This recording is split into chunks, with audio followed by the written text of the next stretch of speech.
depuis plus de 5 ans. Entre deux chaises de métal, la force révolutionnaire dans le balado de divertissement sportif.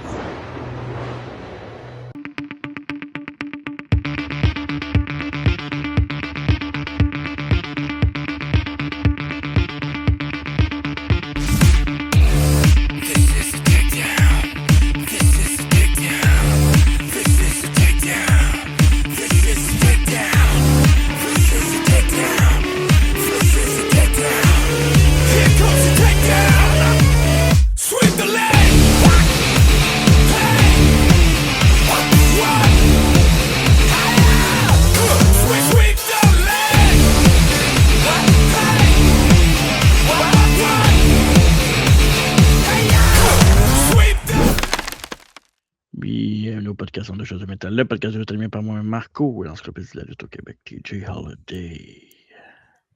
The end is here! And is the Hey, puis, C'est ma faute. tu sais, quand t'écoutes, ouais, un peu.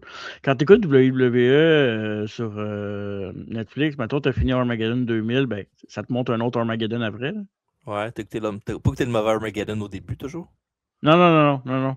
C'est juste que après il y avait l'intro de Marde avec Stephanie, Vince puis Triple H.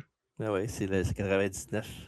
Ouais, est-ce que c'est pas beau le graphique au début? Tabarouette. Je trouve ça tellement niaiseux qu'ils mettent 99, ça devrait être 2001 qu'ils mettent ou celui d'après, pas celui dans l'arrière. Ouais. C'est que c'est niaiseux. Mais on j'ai eu paye bien pour du ça, fun nous à autres. regarder ça. Hein? On paye pour ça, nous autres. Qui arrangent ça comme du monde, tu sais. Ouais, mais tu sais bien qu'on paye pour le nom.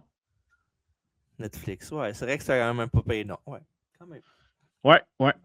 Parlant de nom, aujourd'hui, ben c'est ça, hein? Armageddon 2000 Retro Review. Mm-hmm. Donc, un beau petit pay-per-view. C'est correct. C'est correct. Ouais. Non, mais je parle en général, Armageddon. Il y a eu des bons Armageddon. Là. Il y a eu des. J'aimais ce nom de pay-per-view-là. Oh, ouais, c'est un beau nom. C'est un beau nom. Sur papier, c'est ça. Puis en vrai, c'est autre chose.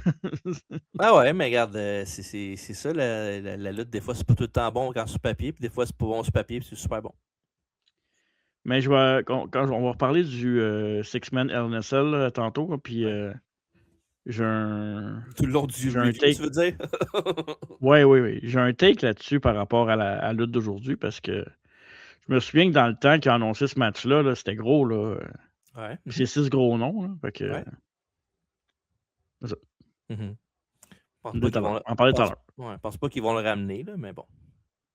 Ben, pourquoi pas? Ben, le Chamber match, ça ressemble pas mal là pour ça, là. Ouais. Alors, c'est soit NSA quand t'as un Chamber avec 6 personnes, c'est un peu redondant, je trouve, là. Mais bon. Le Chamber, t'aimes-tu mieux le Chamber ou le LNSL, toi? J'aime mieux le Chamber, moi. OK. Ben, c'est parce que l'NSL, avant, j'aimais mieux l'NSL, mais ils en ont tellement fait à tous les années comme année. Chamber aussi. Alors, Marc, tu vas me dire, mais Chamber, il y a l'élément de surprise parce qu'il y a d'autres choses aussi. Puis il y a plus de jeux aussi, je trouve, avec la cage. Puis qu'est-ce qu'il peut faire comme spot, là. C'est une fois par année aussi, là. C'est pas 14 fois, là. Non, mais c'est une fois par année, là, mais ils font 3 matchs de l'NSL dans la même carte à un moment donné. C'est beau. Non, mais je parle de Chamber, moi. Chamber, ils font un match de filles, un match de gars, puis ça s'arrête là. Ouais. C'est correct, là. Ouais. Mais avant ça, TJ, qu'est-ce qu'on a écouté cette semaine? On a écouté aujourd'hui dans l'histoire Saturday Night's Main Event, 30e édition. La justice pour Sid, le justicier. La semaine prochaine au podcast, ça va être la biographie de l'homme en vert, le Hamburglar, Hurricane Shane Helms. Puis là, t'as trouvé le podcast qu'il fallait faire pour le reste du mois? T'as trouvé qu'on peut se le montrer enfin, là? Oui! Rick Martel débarque à la WCW. Donc, on va couvrir ce que Rick Martel a fait à la WCW. On sait que Rick Martel débarque à Montréal. Ben, en fait, débarque à Gatineau, au centre Slush Poppy, avec la GPW. Donc, pour Legends Mania, achetez vos billets. On va être là. Fait que ça va être intéressant. Et les mauvaises gimmicks, le concept, c'est un peu que ceux qui ont commencé avec des gimmicks très douteuses puis qui sont devenus quelqu'un d'important puis qui ont bien fini leur carrière avec Mais ça va être mélangé aussi. Là. Il va y avoir d'autres, on va parler d'autres gimmicks, là, parce que je parlais de ces 3 lutteurs-là, puis c'est tout. Là. Mais ça va être un peu un comment je pourrais dire ça? Un millimélo de gimmicks. Pas comme les chips, là. Non, je sais pas pour dire ça. Les party mix de gimmicks. Non. Les millimélos, c'est meilleur que les party mix. Ouais, c'est vrai. À travers la table, 20h30. Et pas la semaine prochaine. Il n'y en aura pas.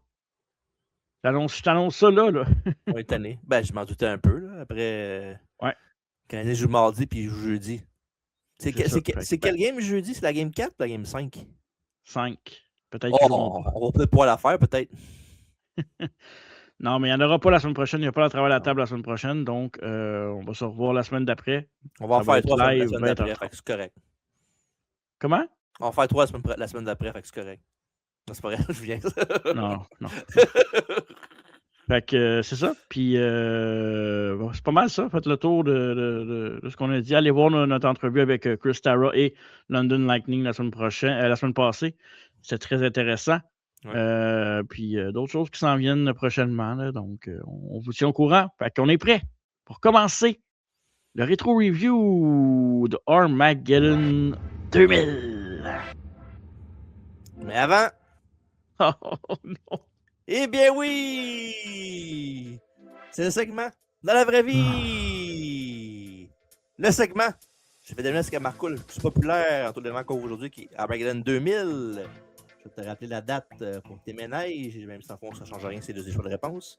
Ça a été fait ce show-là le 10 décembre 2000. Donc oui, facile. Je sais. Est-ce que tu pourrais me dire le choix numéro 1 en Amérique du Nord entre A.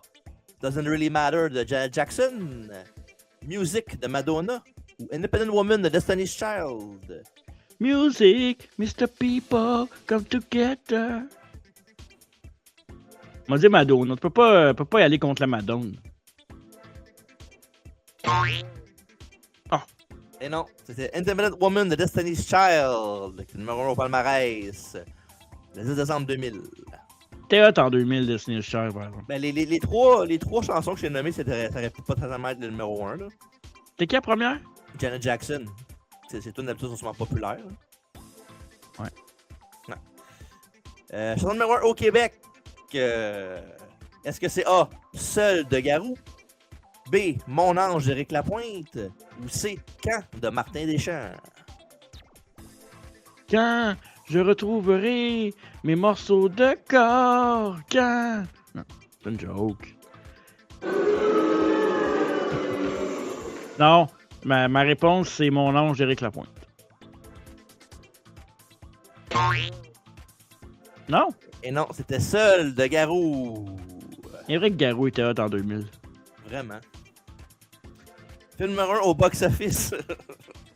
Est-ce que c'est A. Le Grinch avec Jim Carrey? Est-ce que c'est B. Scream 3 avec Courtney Cox, entre autres? Ou est-ce que c'est C. Erin Brockovich avec Julia Roberts? Erin Brockovich, c'est un film vraiment sous-estimé. Si vous connaissez pas ce film-là, c'est vraiment bon. C'est une histoire vraie. Genre d'avocate, ça, je pense. Hein? Ouais, ouais, on peut dire ça comme ça. Elle devient par la force des choses. Elle l'est pas vraiment au début. Là. Ah, ok. C'est une adjointe qui fait des pieds et des mains pour des personnes qui sont dans le besoin. Puis bon, des nobles, des causes nobles, voyons, on va le dire. Il n'y a pas de lutteur qui joue dedans? Je pense pas. Bon, on aurait pu le faire sinon. Ça marche. Ouais, non. C'était qui le premier? C'était... Le Grinch avec Jim Carrey. Ouais, c'est Grinch. C'est sûr, c'est Grinch. Au mois de décembre en plus?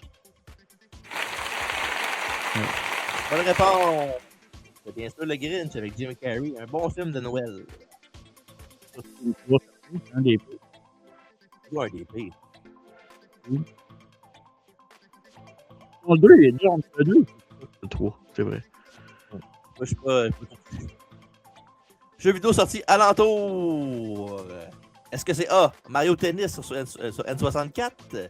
Est-ce que c'est Batman Beyond Return of the Joker sur N64? Ou est-ce que c'est C. Spyro, l'année du dragon pour PS1? Je vais dire le premier. Mario Tennis. Ouais. Et non, c'était Batman Beyond Return of the Joker sur N64. Un trajet qui était pas bon. Non? Ben non, je l'ai vu l'autre jour dans un enfant qui fait dans les 10 pires jeux de Nintendo 64. Par les critiques. Il y a quelqu'un avant hier qui m'a dit hey, je sais pas si tu joues à ça, ce Diablo, toi. Puis Tu t'aurais dû me le transférer. j'ai dit pas tant. Ah, dommage. Dans le monde du sport, le Brésilien Gustavo Kuerten, vainqueur de Roland Garros, remporte pour la seule et unique fois le Masters de tennis de la fin de saison. Il bat André Agassi 6-4, 6-4 et 6-4 en finale à Lisbonne, au Portugal. Sur WF Magazine du mois de décembre 2000, on a la charmante et électrifiante Lita sur le cover. Très belle couverture. Pour vrai, nice. Puis c'est pas juste parce que c'est Lita qui est dessus. Là. Vraiment, le concept est nice. Là. Non, pour vrai, ce magazine-là, il était très beau quand je l'ai acheté. il est plus neuf à cette heure, ça t'aurais me dire. Là. Man, je peux pas le dire sur le podcast parce que j'étais jeune, là, mais... Il là là. Ouais. Trop tard. Ouais, non. Ah boy. Les champions en puissance. Mon premier powerplay. Ouais, me semble, ouais. Les champions en puissance. À WWF, on a World Champion, c'est Kurt Angle. Intercontinental, c'est The One Billy Gunn. Tag Team, c'est le Right to Censor, Buchanan et Goodfather. Champion européen et William Regal. Champion féminine et Ivory. Et le champion hardcore est Crash Holly. Sur le WCW, champion du monde est Scott Steiner, Big Pump Pump. Champion US est General Reaction. Champion tag team, c'est Chuck Palumbo et Sean O'Hare. Champion Cruiserweight, c'est Chavo Guerrero Jr. Et champion hardcore, pour terminer, c'est Terry Funk. Oh, nice. Ouais. Alors, ce qui conclut dans la vraie vie. Merci d'avoir participé.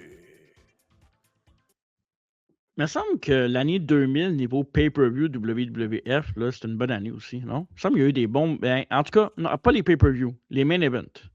Oh ouais. Il y a eu de très bons main events dans les 12 pay-per-view de 2000, me semble. Oh ouais. C'était souvent les mêmes, là, mais... Ouais. Ben, Mania, c'était pas écœurant, par exemple. Non. Mais bon. À part Mania. Ben, le concept était cool, mais... Oh ouais. Mais ça scream WBF, là. En tout cas. Un jour, on va peut-être en parler. Armageddon 2000 est le deuxième pay-per-view de ce nom. Et il y a eu lieu le 10 décembre 2000 en direct du Birmingham Jefferson Civic Center, maintenant le Legacy Arena de Birmingham en Alabama. 14 920 personnes étaient dans l'assistance et 460 000 personnes ont commandé l'événement à la carte. Tu l'as pas dit comme il faut. Hein? En direct? C'était où la place? Birmingham, Alabama. Ben, tu ne pas ça. Birmingham, Alabama. C'est pas correct, ça, de dire l'accent des gens.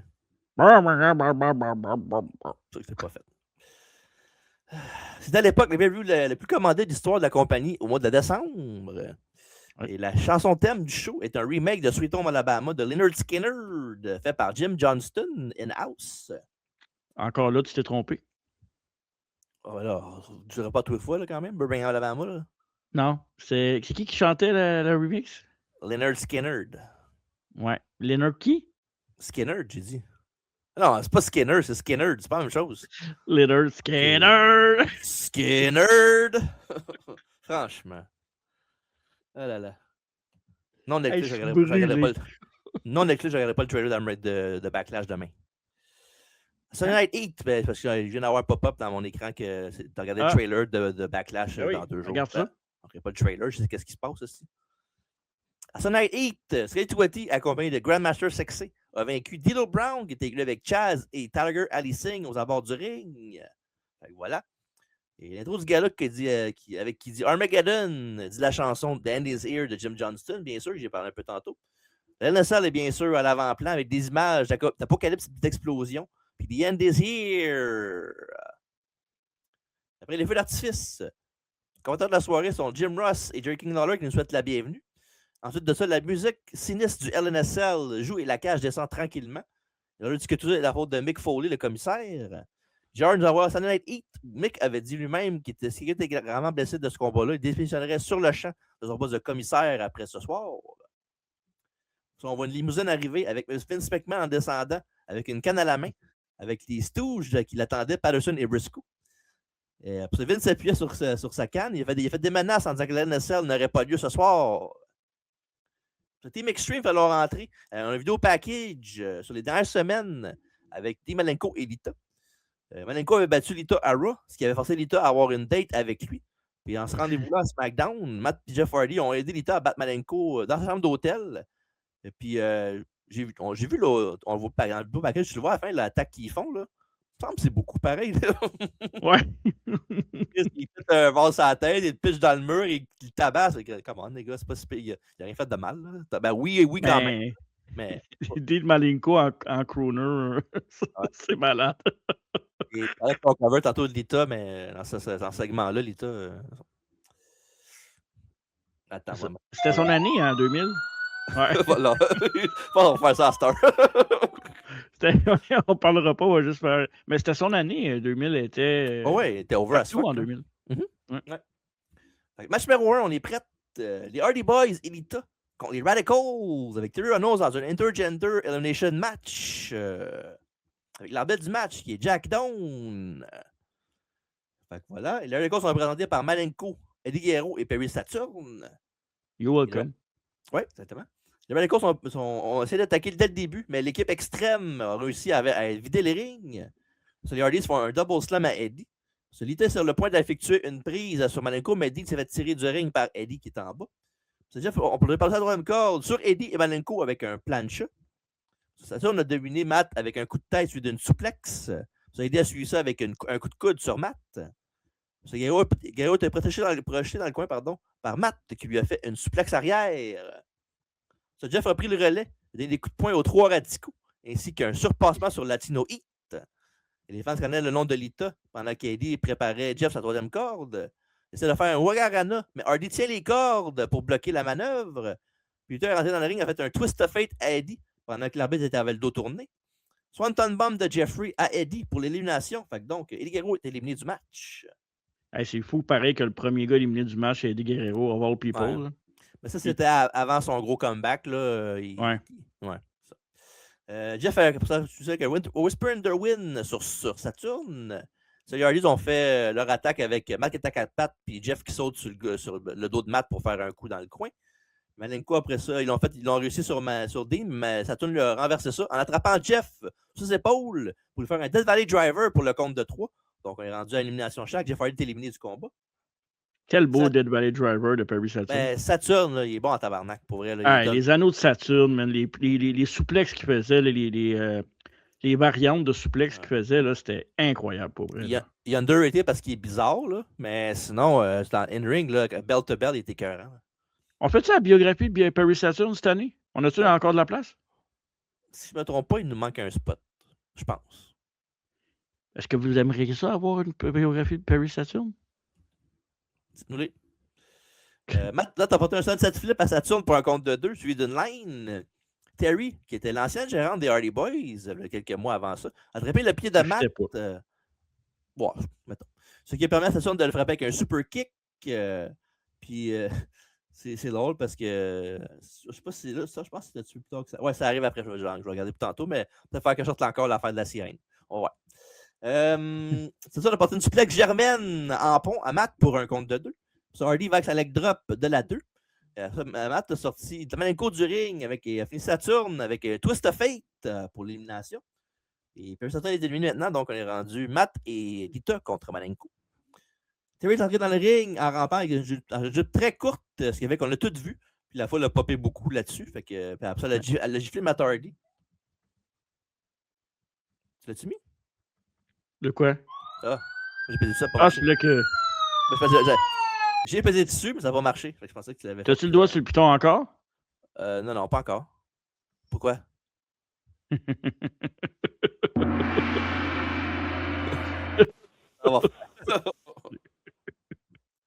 Terry est rentré dans le ring, que je viens de mentionner il y a quelques secondes, mais il en a profité pour faire un spear à Reynolds.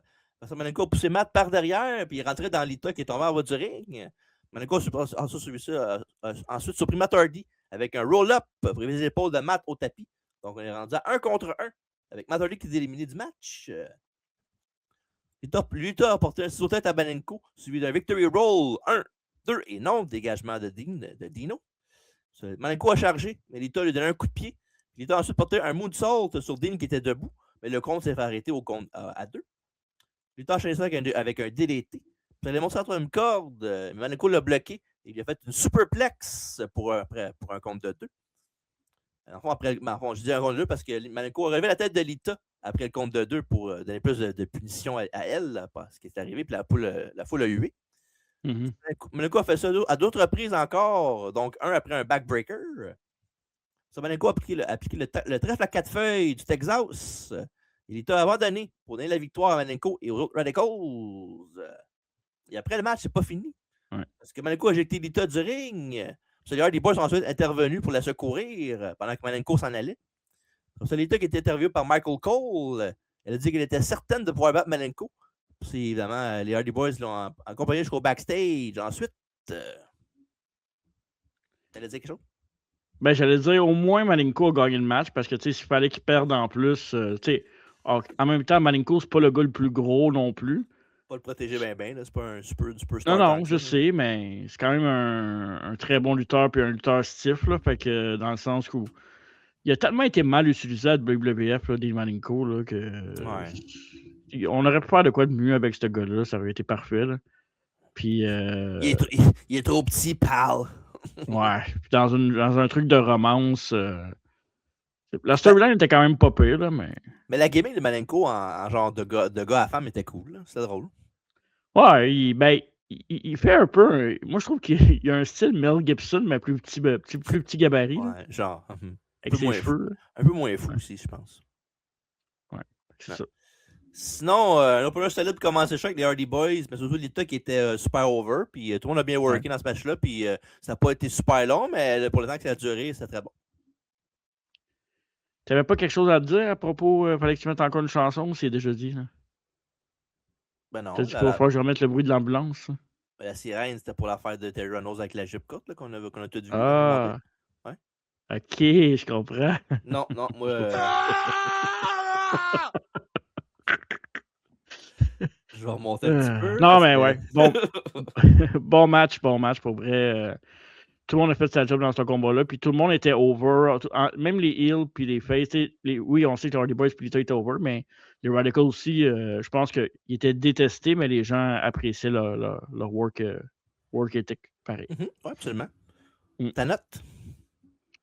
J'ai donné 2 3/4. J'étais généreux, là, je pense. J'ai donné 3/4. Ouais, j'ai pas... C'était court aussi. C'est peut-être pour ça que t'as mis moins, là. J'ai pas des grosses notes dans ce show-là. Ben, moi non plus, mais c'est pas... Il n'y a pas beaucoup de notes que c'est genre vraiment bas, là, à part peut-être un match. Là. J'ai pas de 4, ça je peux te le dire. Ben là, mais t'en as un certain, je veux dire. Là. Mais non. Mais donc, on laisse me dessus, toi. Mais non, voyons donc. Hey, voyons. T'as besoin d'aide, je pense. Je vais repartir la sirène de police, je pense que t'as besoin d'aide. Voyons donc, toi, Chris. En tout cas, on va en parler tantôt. L'arrivée de temps avec Lita, arrête de mettre ça. L'arrivée de temps avec Lita et Malenko va se terminer au Raw 19 février 2001, quand Lita va battre Malenko avec l'aide de Matt. Puis c'est après ce match-là que ça va arriver l'affaire où Matt va embrasser Lita. Puis Lita, Matt va faire oh fuck, qu'est-ce que j'ai fait? Puis Lita va faire non, c'est bon. Puis là, il s'embrasse, puis il devient un item après ça. J'étais pas content à l'époque, là. Oh, j'aurais tellement mieux aimé qu'elle embrasse Jeff. Matt, là. Arrête donc. Kurt Angle s'entraîne dans son locker room quand Lynn Garcia vient arriver pour l'interviewer. Angle dit qu'il a battu des adversaires de toute nationalité imaginable pour remporter sa médaille d'or olympique en 1996. Il n'avait donc aucune inquiétude pour aux combattants du LNSL de ce soir. Il a ajouté qu'il ne savait pas qu'il ne devrait avoir à participer à un match aussi barbare devant une bande de ploucs consanguins. Des ploucs. Des jeunes ploucs. Des jeunes ploucs. Des schmucks, c'est ça, des ploucs. Angle a affirmé ne pas soucier de la célébrité, car il est déjà célèbre en tant que médaillé d'or olympique et champion de WWE. Il a de folie, de sadique et de sans cœur, puis sa carrière n'est pas terminée. Après sa victoire, il va prendre une douche, va boire un grand verre de lait écrémé à 99%, et il s'envolera dans un avion pour sortir loin d'ici. Parce que Kurt, après ça, retourne à son entraînement. Un verre de lait chaud. Ouais, non, lui, il est froid. C'est Alfredo qui boit du lait chaud.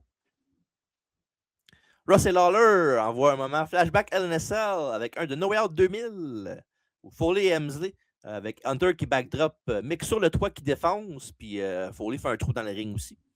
Mm-hmm. La musique de William Regal joue et il va parler un peu avant son combat. Regal a dit qu'il savait que vous applaudirez Hard Collie puisqu'il vient d'Alabama. Ou Alabama, comme tu voudrais dire, j'imagine. Birmingham, Alabama. Il a suggéré aux gens de la place d'utiliser un mouchoir plus souvent.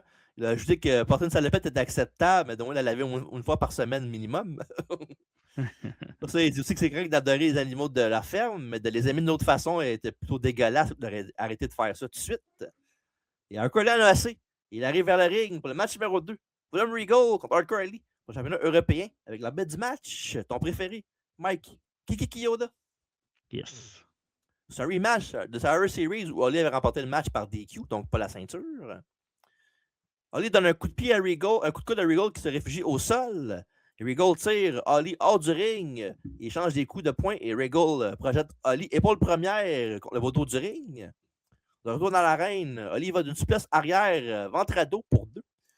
Hardcore saute à la troisième corde avec un flying nothing et reçoit le pied de Regal en plein front. Et Regal enchaîne avec des machettes européennes, puis met Hardcore sur la 3 pour un autre superplex. Ben, j'ai l'autre parce qu'il y a eu dans le premier match, mais c'est le premier match de ce combat-là. 1-2, mais Ali dégage. Ça, Regal tente de faire abandonner son adversaire en plaçant ses genoux dans le dos de Ali pendant qu'il tient la face puis les jambes avec ses autres mains. William essaie de faire un double arm de souplex, mais Hardcore monte sa force et transforme ça en back body drop pour un compte de 2. C'est nice parce que j'ai backdrop, mais il l'a gardé sur ses épaules, genre il tenait ses épaules pendant genre au moins 10 secondes avant. C'est quand même impressionnant, pareil. Regal, c'est pas un petit gars. Là. Non, pas un petit gars.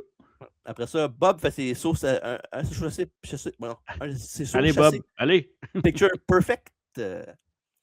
Ça, Ali suit ça avec un souplex transformé en slam. Puis il monte au top, il saute avec un Alabama Jam leg drop, mais obtient seulement 2.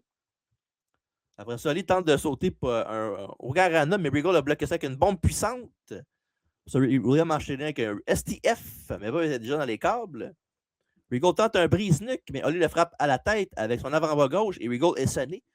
Puis Bob avait une plaque de métal dans le bras, dans l'avant-bras, pardon, suite à sa blessure qu'il avait suivi contre Kurt Angle au SmackDown du 29 juin. Quand Angle a fait un moonsault qui est tombé sur le bras de Curly.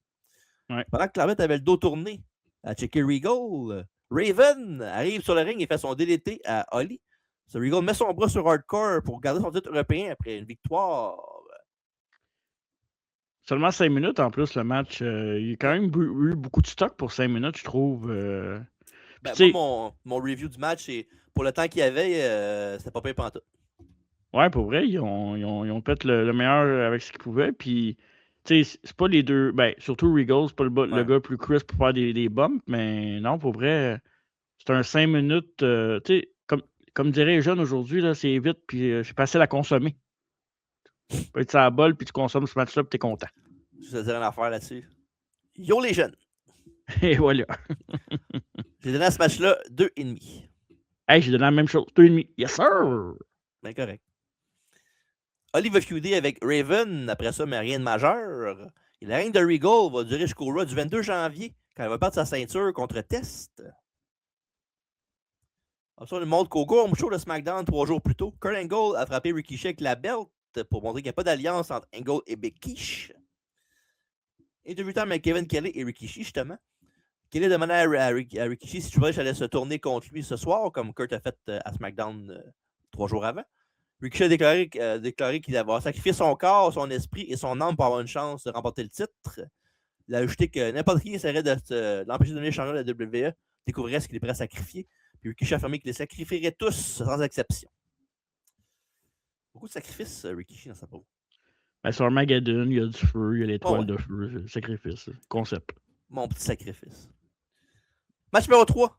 Chyna contre Val Venis avec Ivory dans son coin. Avec l'arbitre du match, Jimmy Corderas. Hey, on l'a entendu souvent, Right to Censor, dans ce show-là. Hein? Tabre. Ben, c'est leur époque. C'est leur show. Ils ont une bonne petite run à un moment donné. C'était pas mauvais.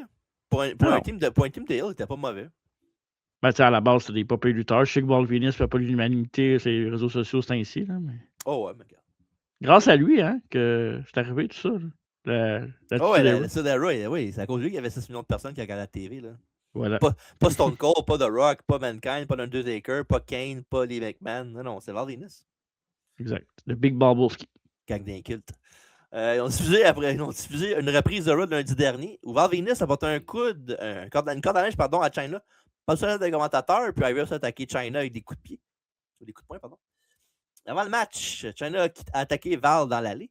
Elle veut essayer de riposter, mais Chyna l'a projeté hors du ring. Ben, pas hors du ring, mais sur le tablier du ring. Chyna a ensuite envoyé Venus contre les marches d'acier, puis dans le ring pour commencer le combat officiellement. Chyna s'est montrée agressive avec des punches et des coups de pied dans le coin. C'était de la 9e merveille du monde, mais elle obtient seulement un compte de 2. Ça venait se répliquer avec un balayage à la russe. Dans la sortie de Chyna pour qu'Ivory la piétine, pardon.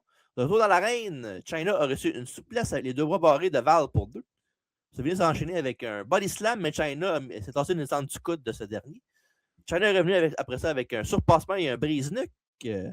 Quand elle est sur Venus pour 2. Après des coups dans les côtes, elle a rebondi sur les câbles et Venus lui a porté un power slam. Après ça, Venus monte sur la toit et va pour son Big Splash, le money shot. Mais il n'y a personne dans la piscine. Ce Chyna rentre vers Val et il utilise la jambe pour le 1, le 2, mais pas le 3. Ce Chyna a pris son élan, mais Ivory l'a fait tricher en pleine face et le poursuit autour du ring. Lorsqu'Ivory est remonté dans le ring, Venus a donné un coup de pied à Chyna. Il a porté la souplesse du pêcheur pour remporter la victoire par tombée. Et voilà, et après la décision, c'est pas terminé parce que Chyna attrape Ivory par la tête. Il la remonte de force dans le ring. Elle veut lui faire un powerbomb, mais Venus revient avec, pour le save, il fait un Blue Thunder Bomb, comme Sami Zayn, à Chyna avant de quitter avec Ivory en dessous du bras. Ben, tu sais, pour commencer par dire, on l'a vu souvent, là, on l'a dit souvent aussi, mais Chyna était vraiment à part. Là. Je pense que la seule qui peut se comparer à Chyna aujourd'hui, c'est Rhea Ripley. Là. J'ai l'impression dans les bombes qu'elle prend, puis dans tout le reste, là, toute l'enveloppe. Là. Je sais pas pourquoi à cette époque-là, les gars et les filles, c'était correct, puis aujourd'hui, on peut plus faire ça. Je veux dire, ça reste la lutte, là. Ouais, mais il y a des exceptions. Là. Les Chyna, c'est pas mal la seule qui faisait ça, puis Lita, ben, à part contre Malenko, elle faisait pas vraiment ça. Là. Je sais, mais tu sais, il y a d'autres fêtes qui le font. Là. Les indies, il y a plein de combats mixtes. À un moment donné, je pense que on le sait que c'est de la lutte puis c'est un spectacle.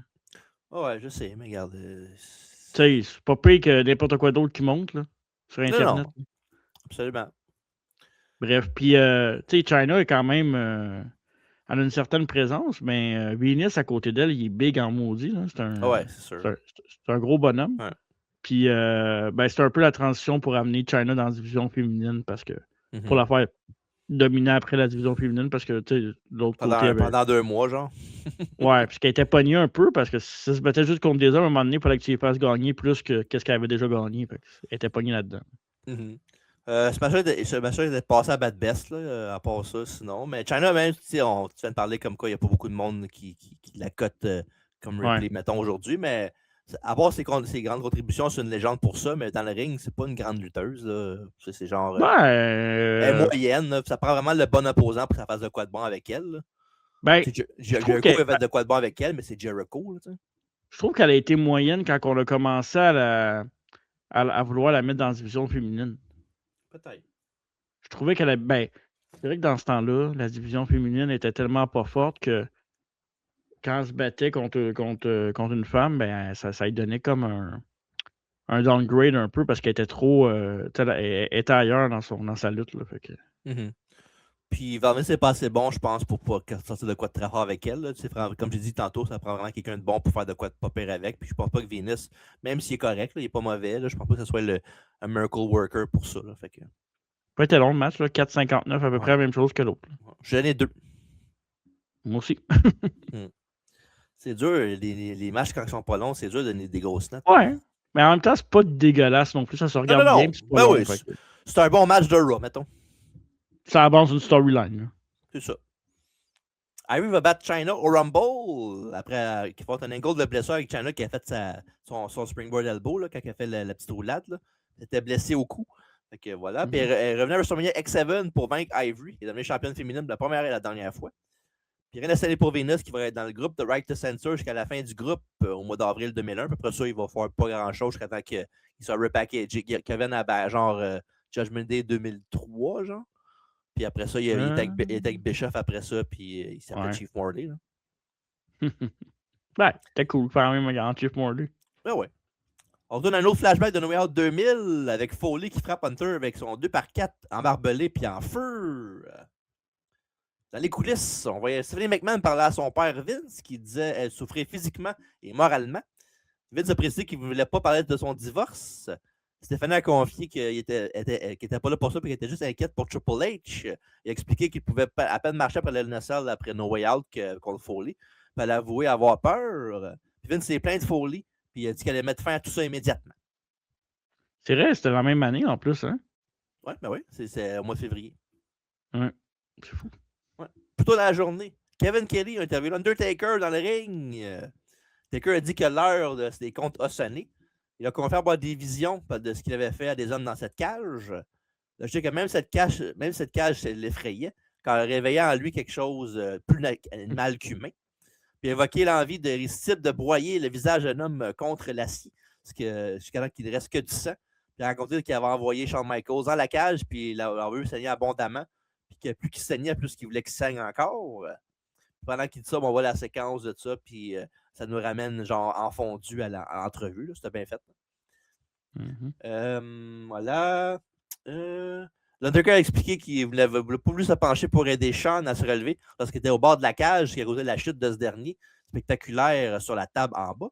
Incoming! Il a aussi parlé du chokeslam qu'il a donné à Foley, le projetant de la cage à travers la cage jusqu'au ring. Encore une fois, on a des séquences de ça qui joue pendant qu'il parle. L'Undertaker a aussi raconté comment il avait protégé Foley de toutes ses forces du haut de la cage, projeté, à travers la table en bas.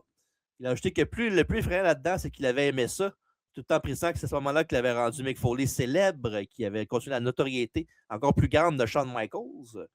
Puis il a conclu l'entrevue en disant que la seule question qui restait en suspens, c'est de savoir qui allait la rendre célèbre plus tard ce soir. Puis le pire, c'est que c'est pas mal son match, NSL Undertaker. Oh ouais. La promo commençait à être longue pas mal vers la fin, mais c'est bon, c'est bien pareil. Il y a eu des bons moments, là, tu sais, t'as nommé ceux que t'as nommés, puis celui avec Edge qui était bon aussi. À un moment donné, il était sorti aussi de la NSL du ring en bas. Il y avait une affaire. Il n'y avait pas eu du feu aussi quand il m'a amené Edge dans le trou. Là, le feu oui. Mais pour moi, un des meilleurs matchs de la NSL de Taker, à part celui contre Shawn et Mankind, il y en a fait un contre Brock qui était fucking bon aussi. Ouais, c'est vrai. On n'en parle pas assez de celui-là. Non, il était fucking bon celui-là. Au début de Brock, là, en 2002, là, c'était nice en Chris.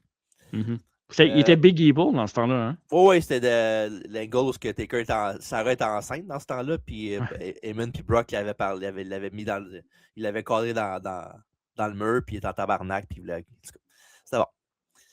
Il y avait son plot aussi, Taker, dans ce temps-là. Ouais, ok, c'est ça. Ouais, exact. L'affaire, par exemple, de ce show-là que j'ai trouvé pas bizarre, là, mais ce qui est pour un show que tu as déjà commandé à la télévision puis tu payes déjà de ton argent, il y a beaucoup de promos puis il y a beaucoup d'explications du NSL comment c'est dangereux. Là. On le sait, là, je pense. Ouais, puis je trouve que c'est comme un Raw, un peu. Ouais, il y avait beaucoup d'éléments dans ce style, genre show télévisé ouais, trop. quotidien, là, pas pay-per-view, là, ouais, ça paraît beaucoup. Bon. Parlant de ça, Vince est rentré dans le ring, une canne à la main, encore une fois. Il a accompagné des Stooges, Patterson et Briscoe. Il a prétendu que tout ce qu'il avait dit la semaine dernière à ce moment-là était sincère. Il a insisté sur le fait qu'il avait donné sa vie aux fans et qu'il était sincère lorsqu'il a annoncé à sa femme Linda sa façon de se divorcer. Puis il a dit que Linda n'avait jamais été à la hauteur et ne le serait jamais. Vince a aussi affirmé de se soucier sincèrement du sort des 6 hommes participant au NSL ce soir. Il a ajouté que le commissaire Foley avait écarté du revers de la main ses préoccupations.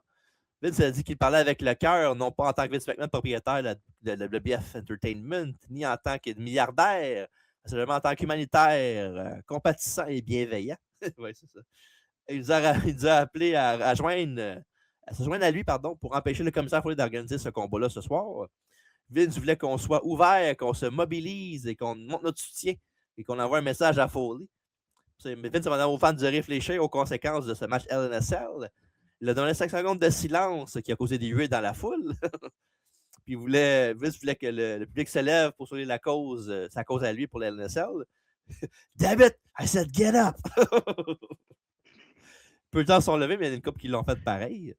Vince a dit qu'après la fin du LNSL, Mick Foley n'apporterait pas seulement la responsabilité, mais aussi vous autres, les fans. Sais-tu qu'est-ce que Linda a répondu à ça? Je sais pas, c'est un effet qui s'en vient? Non. I want a divorce. Mais ça, c'est plus tard, ça. Je sais.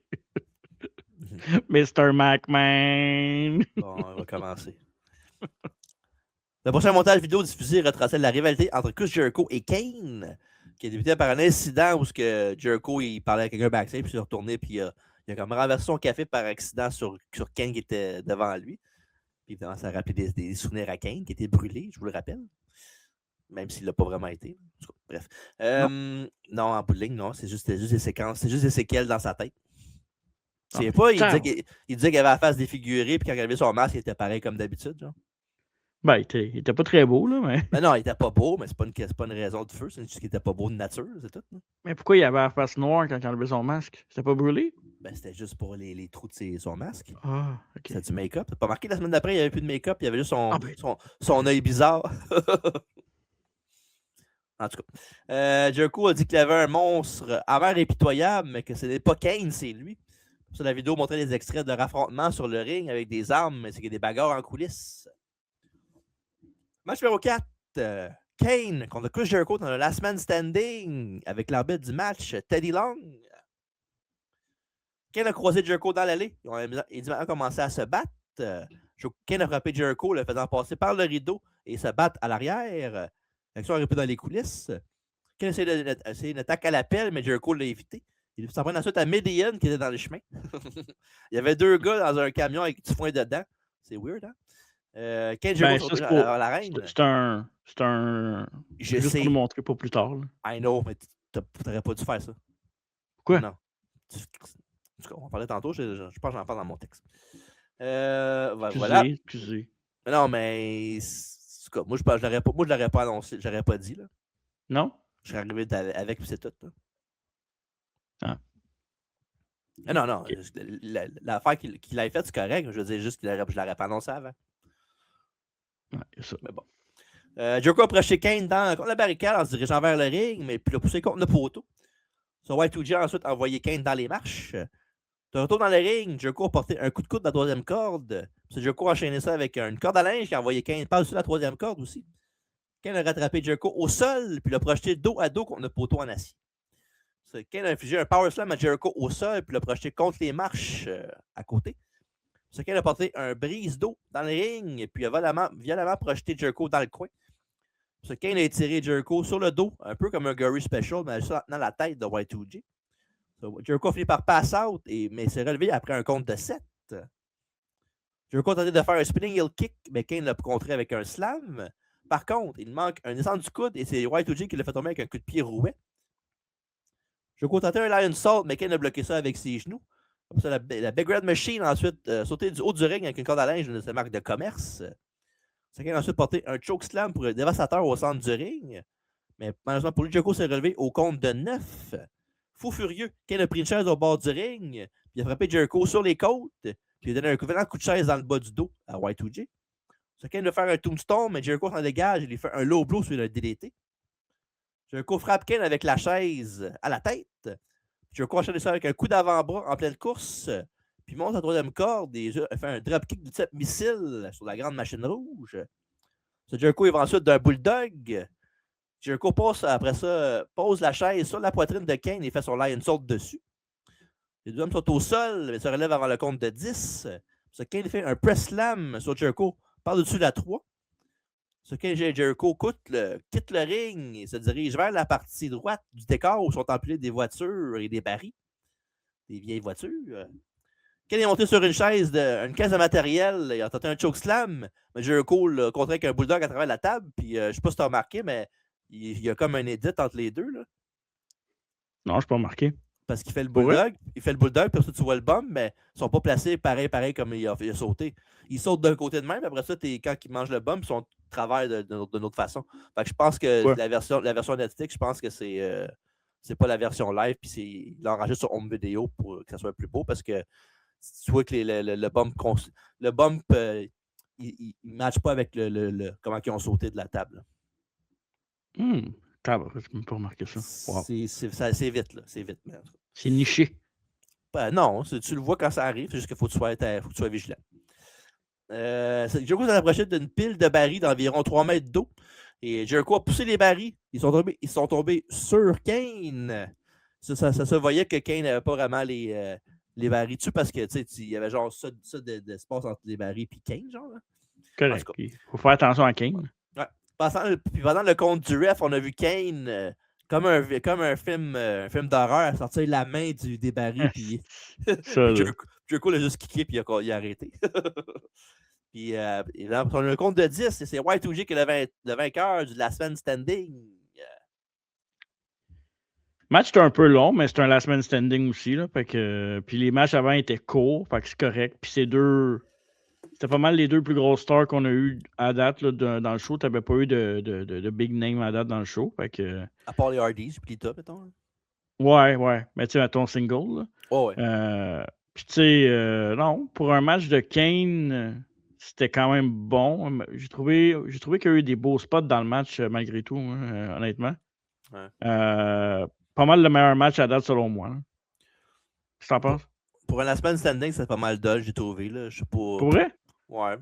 Rien de mal au match, mais un peu trop long, là, puis un peu plate, j'ai trouvé. Fait que la fin était cool, même si, comme j'ai dit, je comprends qu'il faut suspendre un disbelief, là, mais Kane, il aurait pu sortir 3 fois puis faire 4 choses à McCain avant qu'il retombe en bas. Là. Mais bon. Le match n'était pas mauvais non plus pour autant, mais j'ai donné à ce match-là 2,5. Oh boy, j'ai donné 3, moi, à ce match-là. Ah ouais, mais regarde, on a quand même une différence avec le premier match et celui-là. Fait que, ouais. J'ai plus aimé le premier match. Puis, mais c'est vrai qu'il était long, par exemple. Ouais. Puis je trouve ça un peu dull. Là. En tout cas, bref. Jericho va aller en rivalité après ça avec Chris Benoit pour les attaques continentales. Il va gagner la ceinture au Rumble 2001 dans un excellent ladder match. Oh oui. Kane va faire un face turn pour rejoindre ses forces avec son frère Undertaker pour affronter notamment Haku et Rikishi. Une entrevue en coulisses avec la lieutenant-commissaire Deborah qui a rassuré le commissaire Foley en disant que tout allait bien se passer. Jonathan Coachman s'est pointé pour une entrevue. Deborah a dit que Mick était fâché, mais qu'il pourrait essayer d'interviewer quand même. Puis Deborah est partie. Puis je sais que tu vas le dire, là, parce que tu dis à toi, il fois qu'on parle de Deborah, là, qui a dit elle a d'avoir 60 ans, mais à l'époque, elle avait 40 ans. Avec 40 là? Ouais, dans le choix, elle avait 40 ans. C'est vrai qu'elle aurait dû avoir la canne de Vince McMahon tellement qu'elle était... comment, elle était belle. Hein. Arrête, là. Franchement. Faut être interviewé après ça au sujet du LNSL. Il dit que Vince McMahon avait peut-être raison sur beaucoup de choses en cours de sa carrière, mais qu'il se trompait sur ce point, que le public voulait voir ce combat-là. Il faut ajouter qu'il ne pensait qu'à ce match-là et qu'il serait vraiment content une fois que le match soit fini quand même. Shawn Michaels à la retraite, alors, on fait une apparition à la WF New York. Il a parlé de son premier match LNSL avec. Il dit qu'à 6 adversaires, il n'avait aucune idée de ce qui allait se passer. Selon lui, ce match-là est fait pour mesure pour l'Undertaker, parce qu'il se transforme complètement dans ce genre d'affrontement-là. Puis après ça, la petite entrevue de Shawn Michaels finie. Puis, je sais qu'il y avait beaucoup de problèmes dans ce temps-là, puis c'est bien documenté. Là. Mais il avait l'air bien dans ce soir-là, il avait l'air correct. Il n'avait pas l'air genre à être whatever. Là. Il avait bu un petit Perrier juste avant de faire l'entrevue, puis ça allait bien. Ça se peut.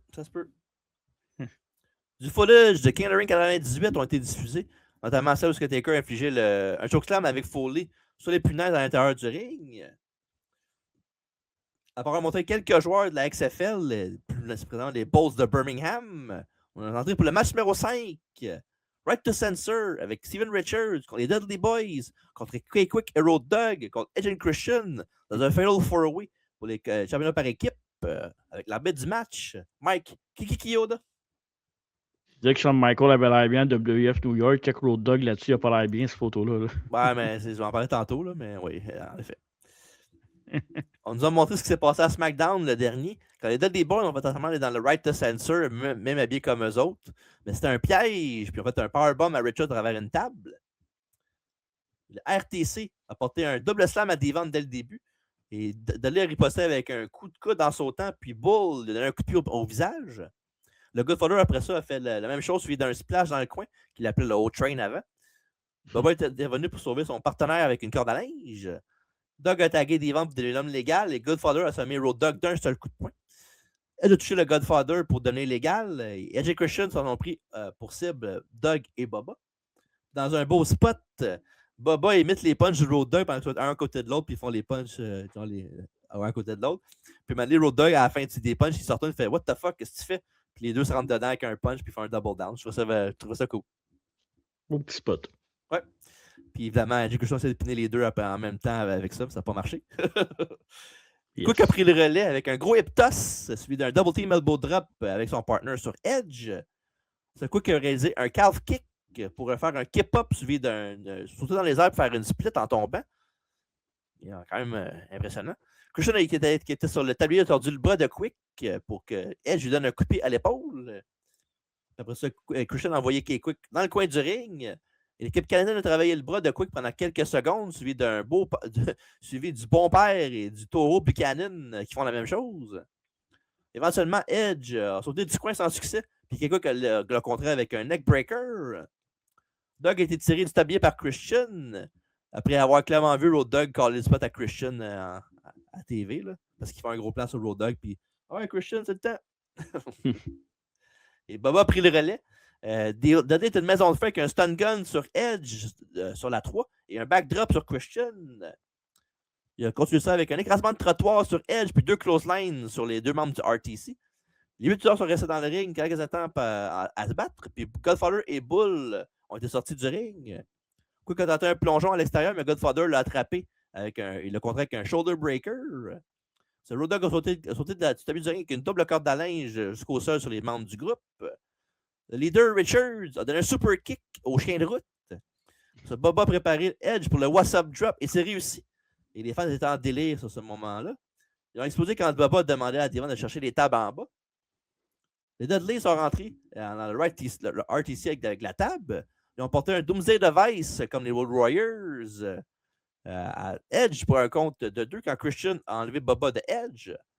Les Dudley après ça ont exécuté un 3D sur Bull qui n'était pas l'homme légal. Ils ont fait la même chose après ça sur le Godfather. Les Dudley ont aussi exécuté le What's Up Drop sur Christian. À chaque fois, David avait le dos tourné. Et Steven Richards a porté un DDT sur Devon au sol. Pendant que Edge a porté un spear à Bubba dans le ring pour un compte de 2. Christian a fait le pas beau sur Bubba et Edge a effectué le tombé pour remporter le match et donner champion par équipe. 9 minutes 42 le match. Beaucoup d'action en peu de temps. Avec beaucoup de joueurs aussi dans le match. Fait que c'est pas facile. C'est pas le genre de match qui est facile habituellement là, à faire, mais somme toute se sont bien débrouillés, je pense. Ouais. Un bon pace le match, puis le monde était over, puis il y avait des bons spots. Fait que pour un match de 10 minutes, tu peux pas en rendre mieux que ça. Fait que très bon. J'ai donné à ce match-là 3 quarts. Moi aussi, j'ai donné 3 quarts à ce combat-là. Puis tu parlais de Road Dogg tantôt. Qu'est-ce qui se passait dans ce combat-là pour Road Dogg? Non, c'est pas dans ce combat-là, je veux dire. C'est plus tard, là, ça s'en vient. Là. Ouais. OK. La reine de Christian va durer 1 semaine quand ils vont perdre les ceintures contre The Rock et Undertaker à Raw. Ils vont les reprendre la semaine suivante pour les reperdre au Rumble contre les Dudleys. Godfather et Buchanan vont rien de notable et le groupe RTC achevait de toute façon. Le Road Dogg va être suspendu en décembre et renvoyé en janvier pour les problèmes de drogue. Fait que voilà, t'as raison. Et quelqu'un qui va rien faire de spécial, il va être libéré au mois d'août. Mais pour ça, il va à la TNA, puis le reste, c'est l'histoire. Ouais, le reste, il est encore là. Ouais. Triple H est au fait avec Stephanie McMahon à côté de lui pour qui parlait du match de ce soir. Hunter a dit que le championnat de WWE comptait beaucoup pour lui. Il a ajouté qu'il était prêt à tout risquer. Hunter a prétendu que personne ne l'arrêterait et a cité tous ceux qui disaient la même chose. Il insiste sur le fait que personne ne l'arrêterait tant qu'il n'aurait pas obtenu ce qu'il voulait, redonner champion de la WWE. Puis pour vrai, là, ça, c'est Hunter. Un vrai fucking asshole. Si l'autre, sa femme s'inquiète pour lui, puis il commence à gueuler après. Il y a des affaires à un moment donné, là. Il y a des priorités dans la vie. C'est pas capable de se placer. Là. Ben ouais, il n'aurait pas dû s'inquiéter pour lui, ce pluck-là. Ouais, c'est ça. Sois poli, toi, avec Hunter. It's all about the pluck. Ouais. Parlant du pluck, ils ont diffusé un extrait de Noël 2000 où Cactus Jack a été projeté du côté de la cage à travers le table des commentateurs situé en dessous. Et après ça, on va match numéro 6 The One Billy Gunn contre Chris Benoit pour le championnat intercontinental et l'arbitre du match est Tim White. Benoit est agressif dès le début. Gunn a porté un drop toe hold suivi d'un plusieurs bras à la volée pour répliquer. Après ça, Gunn a projeté Benoit par la deuxième corde. Gunn a envoyé Benoit contre la barricade, puis l'a projeté contre le poteau du ring. Ce Gunn a chargé, mais Benoit a esquivé et Billy l'a envoyé percuter sur les masses d'acier. Après ça, sur le ring, Benoit a donné des coups de pied répétés au genou gauche de Gunn pour travailler le membre de Billy Gunn, de The One. Le membre de Billy Gunn? Qu'est-ce que vous dites par le membre? Le membre, le parti du corps, le membre du corps. Pas le membre d'or? Non. Pas Dragon Door non plus. Parfait. Okay. Benoit a enfoncé la jambe gauche de Billy dans le tapis. Gunn a porté un sunset flip pour un compte de 2 et Benoit a riposté avec un croc en jambe. Et Crippler a sauté sur la jambe gauche de Gunn alors qu'elle était contre les cordes. Benoît a appliqué le figure 4 leg lock pendant près d'une minute jusqu'à temps que Gunn renverse la prise. Mais Benoit, qui était déjà bien placé, a tué les cordes pour le bris. The One a envoyé le Crippler dans le coin. Il a changé avec un splash, mais Benoit s'est tassé et Billy Gunn a percuté le coin comme il le faisait souvent. Quand il marque son spot dans le coin. Là. Quel beau spot, ça. Wow. Ah ouais, il faisait bien. Puis il y avait tant de bon son quand il le faisait dans le coin aussi. Ouais. Bien fait. Tu sais, c'est comme un peu comme Brett quand il faisait le whip dans le coin puis il y avait le chest premier. Là. Ouais. Même genre d'affaire. Ouais, ça, c'était plus spectaculaire, par exemple. Là, mais... Ouais. Parce que c'est plus stiff. L'autre, on dirait que c'est plus... Comment je pourrais dire ça? Il met plus de... Il embellit tout ça un peu. Là. Sauf que ça a l'air un peu plus fake Billy Gunn, là, parce que, tu sais, Bret Hart, il rentre dans le poteau, puis il rentre dans le coin parce qu'il est là, Billy Gunn, il saute, mais tu sais, si tu sautes pas autant, tu le pognes pareil, le gars, là, tu sais. Tu le trouves un peu. C'est pour montrer qu'il est un athlète. Mais au moins, Billy Gunn, il est grand. Fait que, tu sais, si c'est pas ton Road Dogg qui fait ça, là, ça a l'air encore plus exagéré. Là. Ah ouais. Benoît a enchaîné ça avec des 3 Germaines souplex. Il a dit sa troisième corde, il a sauté pour faire son diving headbutt, mais il n'y a personne dans la piscine. Billy a continué ça avec des punches et un power slam pour un compte de 2. Gunn lui en fait ensuite un press slam suivi d'un jackhammer. Et Gunn, malgré qu'il avait la jambe, réussit le famouser. Mais a tenté de tomber et sans succès. Benoît finit par appliquer le Crippler Crossface, mais Gunn avait le pied sur la corde, forçant Benoît à relâcher la prise. Benoît a chargé. Gunn l'a rattrapé, lui a fait un écrasement autour du monde qui n'était pas très beau. Benoît a porté une suplex arrière pour un compte de 2. Petit paquet de Gunn. 1, 2, mais non, Benoît dégage. Benoît est revenu avec un crossface et Gunn a fini par abandonner, ce qui signifie que Chris Benoit, le nouveau champion intercontinental. Le match n'était pas mauvais, mais on dirait qu'il aurait pu faire quelque chose de mieux. Tu sais, Benoit, c'est un très bon lutteur. Billy Gunn, il n'est pas mauvais. Là. Quand tu le mets contre un bon gars, habituellement, il est solide, mais quand j'ai écouté le match, parce qu'évidemment, je ne me souvenais pas de ce match-là, quand je l'ai écouté, je me suis dit, ça va être un bon match, on va écouter ça. Puis j'ai fait. Sur papier. Hein. Ouais, c'est correct, mais pas plus que ça. Ouais, je trouvais que c'est un autre match moyen, sa carte. Là. Billy Gunn, il avait tout pour réussir, mais en single, là, il n'a jamais remis en feu, malheureusement. Là. Non. Il avait tout pour ça, puis en tout cas, je pense que ce combat-là est un bon exemple pourquoi il n'a pas été plus qu'un mid-carder à best. Là. Il y a Chris Benoit, puis tu sors un match d'ol contre lui. Là. En tout cas, je laisse ce match-là 2,5. Same thing, on se ressemble pas mal à date. Ouais. Comme j'ai mentionné plus tôt, Benoit va perdre le titre IC contre Jericho au Rumble. Pour Billy Gunn, la prochaine chose de note va être le début de son alliance avec Chuck Palumbo en fin de 2001. Il va être là entre là, puis ce temps-là, il va être encore là, il va faire des matchs, mais à part être avec China de temps en temps, il ne fait pas grand-chose. Un peu d'Hardcore Division aussi, une fois de temps en temps, mais sinon, c'est ça. Steve Austin est interviewé plus tôt dans la journée par Jim Ross devant la machine à café. T'en veux-tu un peu? L'entrevue est débutée par un monologue de JR sur le danger du LNSL. Puis Austin a dit qu'il n'avait pas fermé l'œil de la nuit, impatient de commencer ce fichu match. Il a affirmé que ce serait un affrontement de brutalité extrême. Puis Austin, comme tous ses adversaires, vise le titre de champion de WWE. Son objectif principal, c'est de se battre, battre le cul de Triple H et remporter la ceinture. C'est tout ce qu'il avait à dire à ce sujet. Match numéro 7. Ivory contre Trish Stratus contre Molly Holly. Le championnat féminin avec l'arbitre du match, Chad Patton. Et Stratus portait un chandail de TNAPA, vu que son équipe de Test Albert avait pris le local des Acolytes qui étaient blessés. Molly a projeté Trish à travers le ring en la tirant par les cheveux. Trish est revenu avec un monkey flip dans le coin, mais Molly est tombé sur ses pieds pour que ça fasse prendre par un close-line de Ivory par la suite. Molly a été projeté dans les cordes et a porté un dropkick aux deux femmes. Molly a fait une backslide sur Ivory, mais Trish est intervenu pour interrompre le compte. Trish Ivory a ensuite fait un double suplex, puis Ivory a frappé Trish dans le dos. Holly est monté sur la troisième corde, il a porté une croix de corps sur Trish et Ivory au même moment, mais c'est probablement pour un compte de 2. Molly a envoyé Ivory par-dessus la troisième corde avec un backdrop. Trish a tenté un Hurricanrana que Molly a renversé avec un powerbomb sur Stratus. Et après ça, Ivory a sorti Molly du ring et a profité de la situation pour compter Trish. Il a remporté le match pour garder sa ceinture. Et après le match... 2 minutes 12. Ouais, c'était bon, je sais. Et après le match, il y avait besoin de place pour les 14 000 flashbacks de LNSL, c'est plus important. C'est pour vrai. Tu sais, je peux comprendre là, que Trish n'était pas encore à son apogée dans ce temps-là, là, mais 2 minutes 12 pour la ceinture en plus, non, ça fait pas de sens. C'est disrespect là, dans ce temps-là, on voit qu'il s'en foutait. Là. Après le match, Tess et Albert sont aux abords du ring pour intimider Molly, mais Crash est intervenu pour sauver sa cousine. Ça a permis aux APA, Bradshaw et Farouk, of course, de faire le retour après leur blessure. Puis Bradshaw a porté un close-line from hell à Albert et Tess est déjà sauvé du ring. Les membres de l'APA ont célébré leur victoire sur la question du public. Puis tu sais, fait bien des farces, là. Mais qui ne voudrait pas faire un close-line from hell à ce gars-là?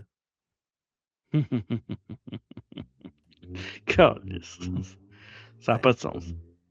Faites pour toi, celle-là. Fait que c'est ça. Fait que voilà. Un match ordinaire de 2 minutes, mais au moins, il n'y a pas eu de botch. Fait que c'est juste ça. Ouais. Puis tu sais, je peux pas vraiment noter ce match-là. Là. Ouais? C'est très... Ben oui, j'ai mis une note, mais c'est très bas, là. T'as mis quoi, 1,5? 1,4.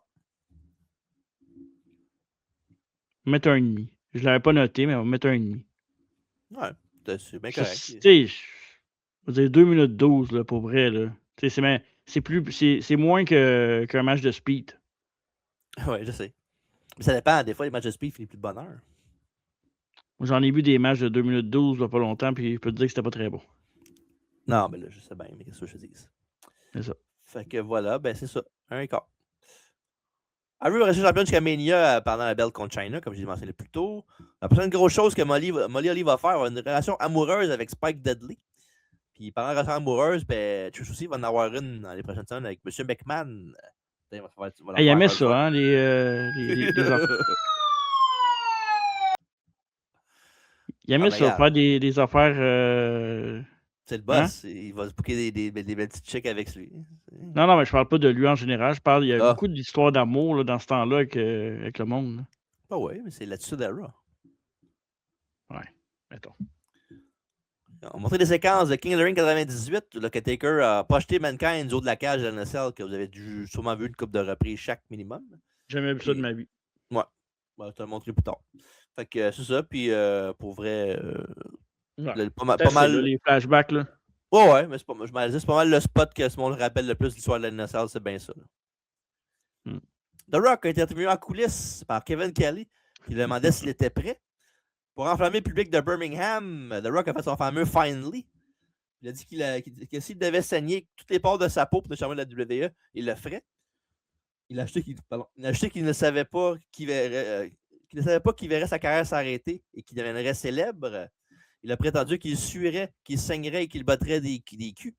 Il a même déclaré qu'il irait jusqu'en enfer et qu'il en ressortirait champion de la WWE si vous sentez ce que le Rock mijote.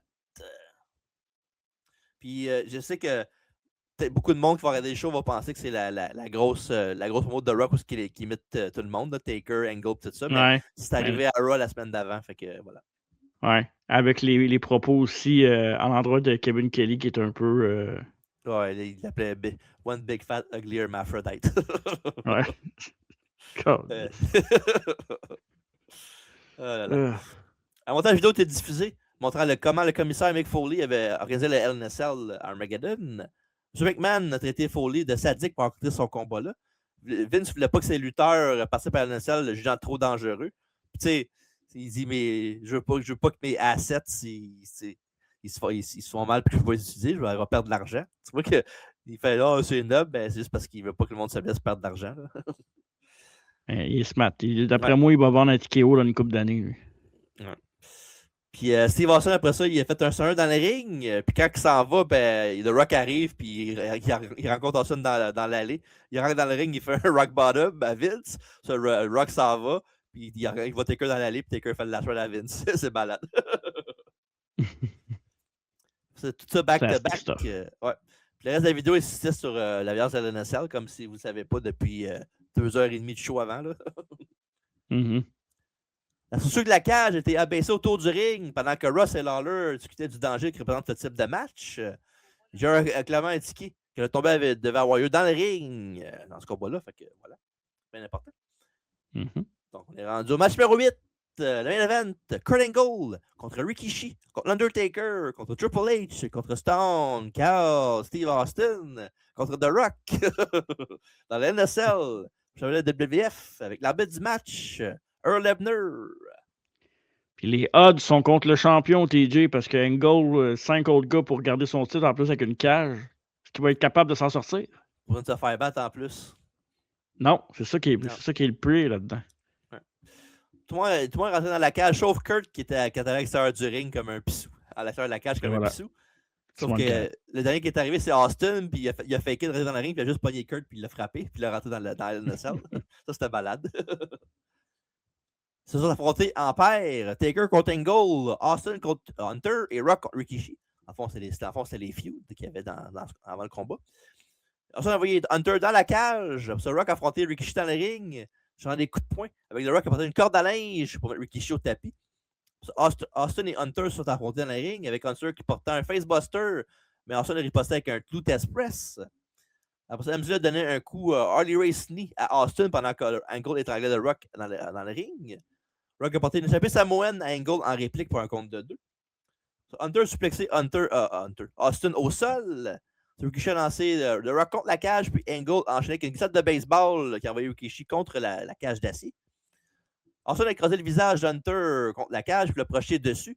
Sur la caméra a suivi Austin, puis il est revenu sur Hunter qui saignait abondamment après s'avoir bladé. Quelque chose qui faisait classique souvent... Quelque chose qui faisait souvent l'année 2000. Juste l'année 2000, il l'a fait quasiment à tous les matchs, ou presque. Ensuite, on a continué à forcer le visage d'Hunter dans la cage. Puis ça, c'est un beau spot, là, parce qu'il met la face dans la cage, puis il fait les quatre côtés avec, là, en ne lâchant pas. C'était malade. Ouais. Hunter, après ça, dans le ring, un peu plus tard, fait un hug à Rikishi, comme ça allait travailler ensemble. Et MZ, le trade, il fait un pedigree pour un compte de 2 quand Rocky vient briser le pin. Après ça, Rock, il va d'un DDT sur Hunter pour 2. Angle intervenant à son tour. Angle fait l'Olympic Slam sur The Rock pour un autre compte de 2, puis c'est Stone Cold qui stoppe ça en frappant Angle. Pour continuer le thème, Stunner Angle pour un compte de 2 quand Taker intervient cette fois-ci. C'est pas fini. Taker fait un chokeslam sur Austin pour un autre compte de 2 avec Hunter qui brise de tomber. Fait une belle séquence où tout le monde a une chance de gagner, puis il y a quelqu'un qui vient l'empêcher de gagner. C'est cool. Taker Hunter sont affrontés à l'extérieur du ring et le Demon envoie Hunter tête première contre la cage. De retour dans le ring, Austin porte une corde à linge à Rikishi. Et Rikishi se relève après ça, il lance sur Austin, mais Mais aussi, il fait un test press encore une fois. C'est alors que Vince McMahon, Pat Patterson et Joel Briscoe apparaissent au bord du camion de chantier chargé de foin et le conduisent. Ah, tiens, bizarre. Comme ceux qu'on a vu tantôt backstage. Là. Fait qu'après ça, Vince démarre le camion et arrache la porte. Son objectif est de détruire la cage pour empêcher le monde de poursuivre à l'intérieur de la NSL. Foley s'est rendu au bord du ring pour engueuler Vince, puis on donnait à McMahon d'égarper tout en donnant des coups de poing à Patterson et Briscoe. Vince essaie d'attraper Foley avec sa canne, mais les policiers sont intervenus puis l'ont emmené dans les coulisses. Puis ça, c'est malade parce que Vince, il fait vers les hey, non, David, c'est moi qui assiste, à moi ici. Malade. Hunter a quitté la cage suivi de Steve. Et Austin a couru vers Hemsley pour le ramasser avec une corde à linge qu'il a envoyé valser contre une vieille voiture garée près de l'entrée, qui faisait partie du décor. Stone Cold s'est emparé de la perche de la caméra et l'a utilisé pour frapper Hunter. C'est un beau spot, ça c'était nice. Ouais.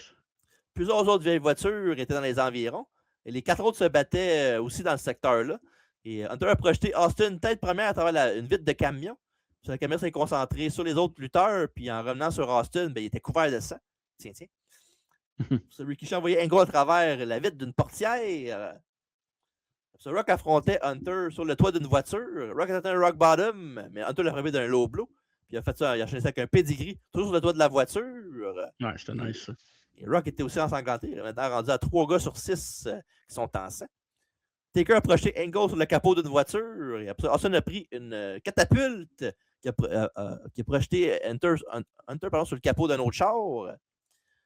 Il essaie de frapper avec un baril. Hunter s'est tassé du chemin, puis il a comme rebondi sa vitre de char pour tomber à terre. Rikishi a envoyé The Rock dans la cage. Angle a pris une chaise à frapper Undertaker qui était assis avec. Et on est rendu à 4 personnes qui saignent avec Taker maintenant, qui est rendu à la face toute rouge. Ouais, puis c'est des gros blade jobs, là. C'est pas des petits. Non, c'est pas juste un petit peu de sang. Là. Non, ça. Je peux j'escaladais la structure de la cellule, puis Austin a grimpé de l'autre côté de la cage, mais Hunter était déjà là. Et les deux se battent ensuite sur le top de la cage. Le pop de la foule quand il monte. Hein? Ouais. Kurt a grimpé sur la cage, poursuivi par l'Undertaker. Stunner Hunter! Angle était au sommet et essayé de l'accueillir avec un coup de poing. Taker a projeté Angle contre l'une des poutres de soutien en acier qui soutenait la cage. Angle aussi saignait du front. On est rendu à 5 sur 6 qui saignent. Rikishi, sauf toi. Ouais, ça n'arrivera pas. Ouais. Hunter, ben on sait pas. Peut-être qu'il saignait du dos, on sait pas. Ah, peut-être, ouais. Hunter essaie de descendre. Ensuite, l'a poursuivi, puis Hunter il a griffé l'œil pour s'échapper et atteindre le sol. Rikishi et The Rock ont aussi grimpé sur la cage. Taker voyait le chronométreur, il lance une chaise. Puis après plusieurs essais, Taker a réussi à s'emparer de la chaise, puis ça a eu un pop. C'est malade. Ouais. Taker a frappé Angle à la tête avec la chaise. Rikishi passait sur la cage, a frappé Taker dans le dos. Puis un autre coup de chaise à la tête. Puis aussi frappé Angle aussi, sa caboche avec la chaise. Hey, oui? Parenthèse, là, il se protégeait pas dans ce temps-là. Hein? Pas beaucoup, non. Le seul qui se projetait, c'était Taker, souvent. Là. Ouais, mais les autres, là, les coups de chaise, tabarnak. On n'est pas rendu à l'époque où c'était le Rock qui faisait ça. Là. Non, mais pour vrai, après ça, on se demande pourquoi les gars vont pas bien. Là. Ben, tu dis ça, ben, de tous ces gars de ce combat-là, à part Kurt, ils sont tous bien sortis pareil. Là. Kurt, c'est parce qu'il a pris de la drogue après, c'est pour ça qu'il n'est pas sorti autant que les autres, mais dans ce match-là, il n'y a personne de cripple là-dedans. Là. C'est vrai, le pain là-dedans. Fait que le danger qu'il dit depuis le début du show, c'est de la crise de merde. ouais, ça se fait fuck up. Faites-le à la maison aussi. Carney bullshit. Ouais, fait qu'après ça, ben, Kurt s'est dégagé et Rikishi est descendu au sol après. Et Taker et Rikishi étaient les deux seuls hommes en haut de la cage, ben, sur la cage. Taker a donné Rikishi le coup de poing, puis Rikishi a donné un coup de tête à Taker en réplique. Après ça, Austin, Rock, Angle et Triple H sont battus dans le ring pendant que Taker frappait Rikishi sur la cage, qui était rendu. Qui était sur la cage, c'est ça. Taker a frappé Rikishi par la gorge. Il l'a lancé hors de la cage, l'a enterré sur le lit du camion. Puis pour vrai, c'est sûr qu'il s'est padé, il y a beaucoup de foin, là, mais pour un gars de sa grosseur, de prendre un bump de même, Rikishi, là, pour vrai, chapeau. Ouais, puis tu sais, il y avait beaucoup d'attentes parce que toutes les autres LNSL avant, il y avait eu des bumps. Là. Ouais. Fait que là, avec 6 gars, on se demandait, moi je me souviens même à l'époque que j'ai écouté le show, c'est qui va avoir le bump? Avec 6 gars, c'est sûr que tu en as un. Mais je suis pas sûr qu'on avait prédit Rikishi dans le temps. Là. Je pense pas que c'était notre choix que Rikishi allait prendre le bump en bas. Ben, sûrement parce que c'est le plus gros de la gang aussi. Là. Ouais. C'est drôle parce que j'ai l'impression qu'Angle, si ça n'avait pas été le champion, je pense qu'Angle aurait pris un bump de même aussi. Faut pas oublier non plus que Rikishi était habitué de faire des gros bumps de cage parce qu'il a fait un combat de cage contre Val Venus dans cette année-là, un peu plus tôt, puis il a fait le big splash du top de la cage sur Venus. C'était pas après ça? Non, c'est avant ça. Pour vrai? Oui, avant ça. Wow. Ouais, c'est impressionnant ça. Genre dans l'autre de King of the Ring à peu près. Peut-être le show d'après, peut-être Judgment Day, peut-être. Fait que finalement, Venus avait peut-être raison, les 6 millions. Là. Oh non, calme-toi. Et là, après, on a montré toute la chute de Rikishi de tous les angles possibles, avec raison. Mais oui, t'en as pas parlé encore, là. Ben, c'est passé, là, mais à un moment donné, il y a un visuel qui est quand même nice, là. En haut, c'est quand Taker pogne la face à Kurt, puis il frotte, là. Ah, ça se peut, ouais. Puis ils font la caméra en bas, puis tu vois qu'il essaie de presser le sang pour que ça tombe en bas. puis tu vois juste la face de Kurt de même, puis tu vois la Oh, ouais, langue ça se peut. de... Non, c'est malade, ça, pour vrai. J'ai pas tout marqué non plus, là, parce que. Oh, come on, là. Ben là, un match à 6 personnes dans une cage avec tous les spots, j'ai fait une coupe 32 minutes en plus. Une coupe de sacrifice, là. Après, voilà. Attention, c'est passé de porter vers le ring. Watson affrontait The Rock one-on-one face à face. Un avant-goût de WrestleMania 17 quelques mois plus tard.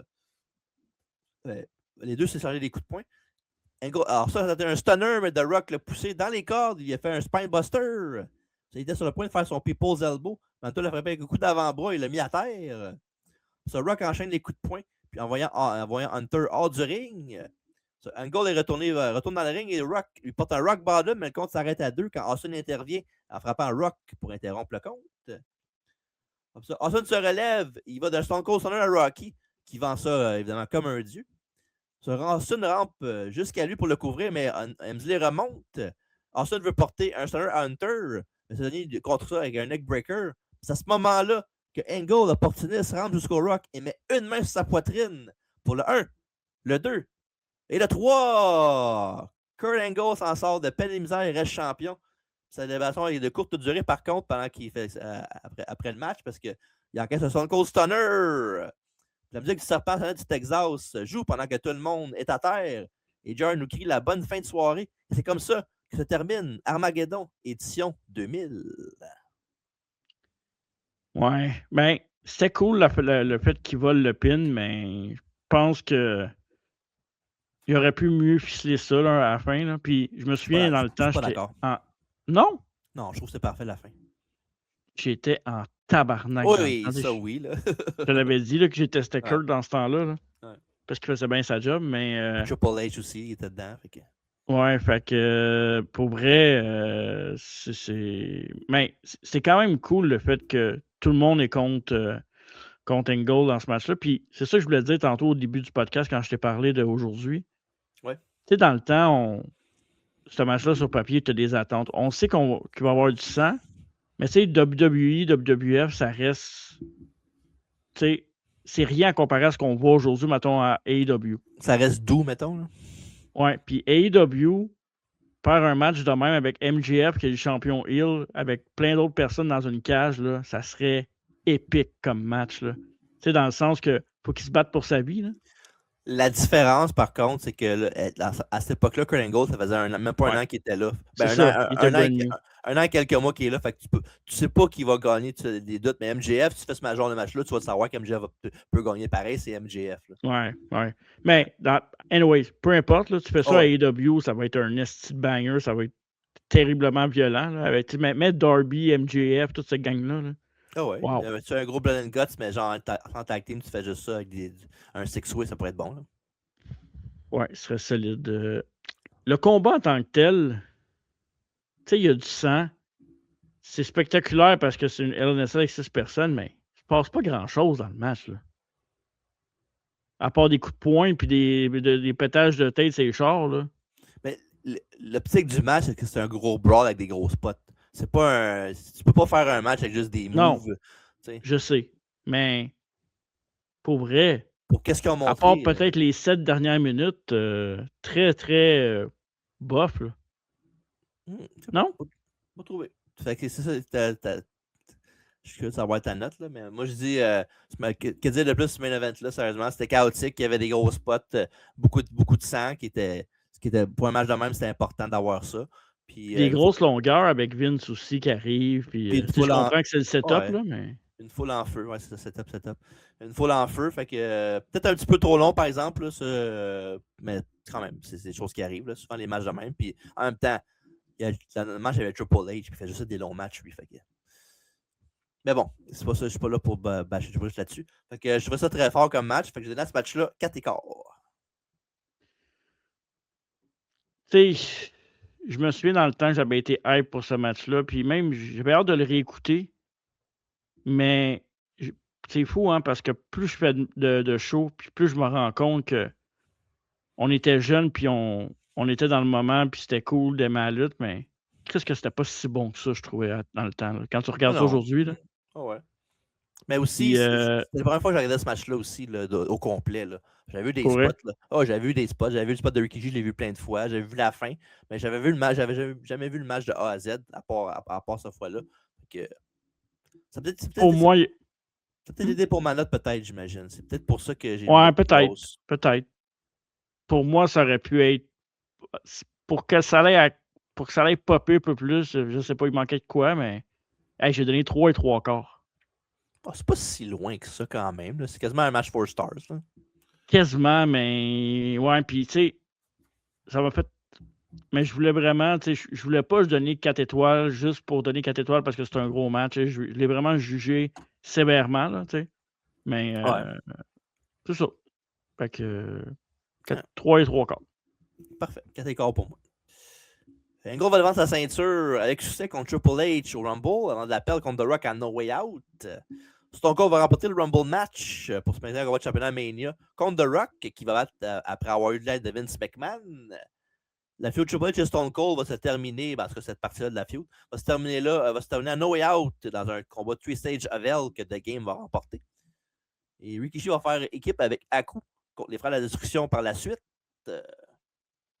Puis évidemment, aussi, il ne faut pas oublier parce que Foley avait dit que si quelqu'un gravement blessé dans le match, il démissionnerait. Puis Rikishi était quand même gravement blessé pour le match. Là. Fait que, il avait envisagé de démissionner à la suite de la promesse faite à SmackDown avant le pay-per-view. Puis finalement, il a choisi de rester dans son poste grâce au soutien de Stone Cold Steve Austin et des fans de WWE. WWF, par contre, à l'époque. Par contre, lors de l'épisode du Raw du 18 décembre, le conseil d'administration a jugé que Linda McMahon était inapte à poursuivre les activités de ses fonctions de PDG suite à la crise de nerfs provoquée par la demande publique du divorce de Vince McMahon. Donc, M. McMahon a ainsi obtenu le contrôle total de la WWF et a pu congédier Foley. Mais Foley va revenir prendre sa revanche contre Vince à Mania pour être l'arbitre dans le street fight entre Vince et Shane. Ouais. Ouais. Du bonbon. Ouais. Fait que voilà, avant de finir le review, il faut parler de Match of the Night, le pay match et la note. C'est facile, les deux. L'affaire première, c'est facile.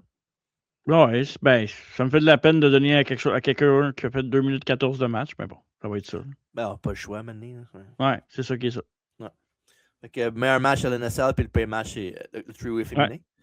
Facile. La note, je vais commencer. Je donne à Armageddon 2000 la note de 6 sur 10. Oh! Ça fait pas de sens. Pourquoi ça fait pas de sens? Tu as donné plus de hauts matchs que moi, puis j'ai une plus hausse note que toi. L'appréciation du show aussi, globalement aussi, il peut compter là-dedans. Là. OK. Moi, j'ai donné 6.5. C'est pas pour 0.5 que ça dérange quelque chose, je pense. Là. Non, je sais, mais t'as quand même donné deux plus hausses notes que moi, non? Ou on s'est égalé avec un match, puis j'en ai donné un plus. Peut-être, mais encore là, comme je te dis, ça peut être l'appréciation de la soirée globalement aussi, pour la note d'un show. Là. Ça le dit, note du show. Tu sais, ça se regarde bien. C'est pas. Ouais.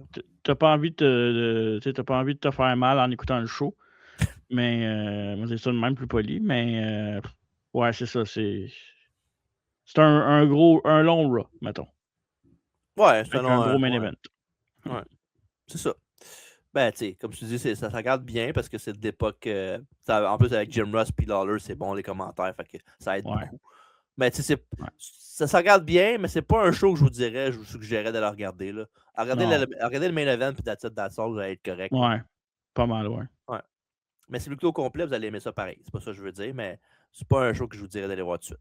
Bref. C'est divertissant parce que même les matchs qui se passaient rien dans l'Attitude Era, il y avait toujours de quoi pour divertir. Ouais. Fait que voilà, ce qui conclut le rétro review d'Armageddon 2000. Il est rendu dans le rétroviseur. Exact. Ouais. Fait que l'enfant qui est dans le rétroviseur aussi, c'est le podcast la semaine dernière, Marco. Ouais, Saturday Night Main Event, 30e édition. Aujourd'hui dans l'histoire, Justice pour Sid avec Hulk Hogan. La semaine prochaine, on va avoir la biographie de Shane Helms, The Hurricane. On va avoir aussi Rick Martel, son séjour à la WCW. On sait qu'il s'en vient à la GPW pour Legends Mania le 30 mai. On va avoir aussi les mauvaises gimmicks, ceux qui ont commencé avec des mauvaises gimmicks puis ont eu une belle ascension par la suite, et aussi un mélange avec les mauvaises gimmicks de l'histoire. À travers la table la semaine prochaine, il n'y a pas d'à travers la table la semaine prochaine. On fait relâche pour les séries de hockey. On revient la semaine d'après, mardi 20h30, live sur YouTube, Facebook et Twitch. Puis sinon, les vacances approchent. Il est temps. Ah ouais? OK. En juin? Le 29 mai jusqu'au 14 juin. OK. Puis, dans mes vacances, ça a tombé le même, mais il y a Au sommet de la lutte, il y a Guerre civile, puis Golden Opportunity. Ah ouais. Ouais, cool. Moi, en ce moment, je suis à la fin de ma première semaine. Sur 3? Oui. Ou sur 2? OK, sur les deux. Il y en a une. Ta prochaine, c'est quand? Ben, la même que toi, là. Le 29 mai? Ben, la 30, ouais. Oh, ouais, c'est ça. OK. Fait que voilà. Merci d'avoir été là pour le podcast. Fait que, comme il a dit, bonne avant la table la semaine prochaine, cette semaine, mais la semaine prochaine, on va revenir avec une grosse émission pour vous autres, on vous le promet. Mais d'ici là, c'est important, la maison, n'oubliez pas ça. C'est très important. Allez, va!